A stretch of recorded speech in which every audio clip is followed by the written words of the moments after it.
कोल्हापूर रोडवर असणाऱ्या माय Hyundai car शोरूममध्ये मध्यरात्री धाडसी चोरी करून 10 लाखांची रोकड लंपास करणाऱ्या टोळीला पर्दाफाश पोलिसांनी केलाय। या टोळीचा म्होरक्या सराईत गुन्हेगार दिनेश गजेंद्र मोहिते वय वर्ष 27 राहणार लवाछा तालुका वापी राज्य गुजरात याला राहत्या घरातून अटक केलेली आहे। टोळीतील अन्य 4 नावे निष्पन्न झाली असून त्यांचा शोध सुरू असल्याचं पोलिसांनी सांगितलंय।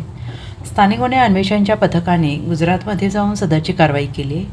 मुरली मनोहर पवार राहणार उमरगाव जिल्हा वलसाड, करण परलाल मोहिते राहणार सायना मालेगाव जिल्हा नाशिक, रोहित आणि अक्षय दोघांचे नाव माहीत नाही राहणार लवाछा तालुका वापी अशी पसार झालेल्यांची नावे आहेत। याबाबत अधिक माहिती अशी की कोल्हापूर रस्त्यावर अंकली हद्दीत माय हुंदाईचे शोरूम आहे।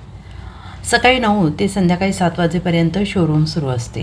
बुधवार दिनांक 11 जून रोजी नेहमीप्रमाणे शोरूम बंद करण्यात आले।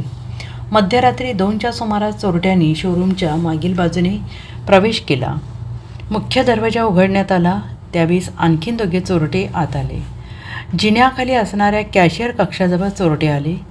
तेथील मुख्य दरवाजा न उचकटता काच अलगदपणे काढली।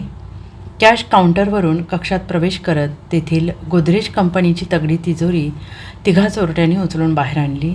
त्यातील रोख 9,68,000ची रोकड लंपास केली आणि या घटनेची गंभीर दखल घेत पोलीस अधीक्षक संदीप घुगे यांनी तातडीने तपासाच्या सूचना केल्या।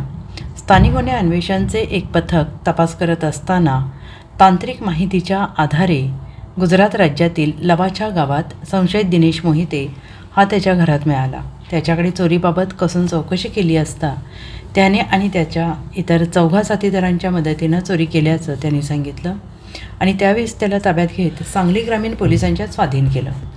Bureau report SBN Marathi Kolhapur.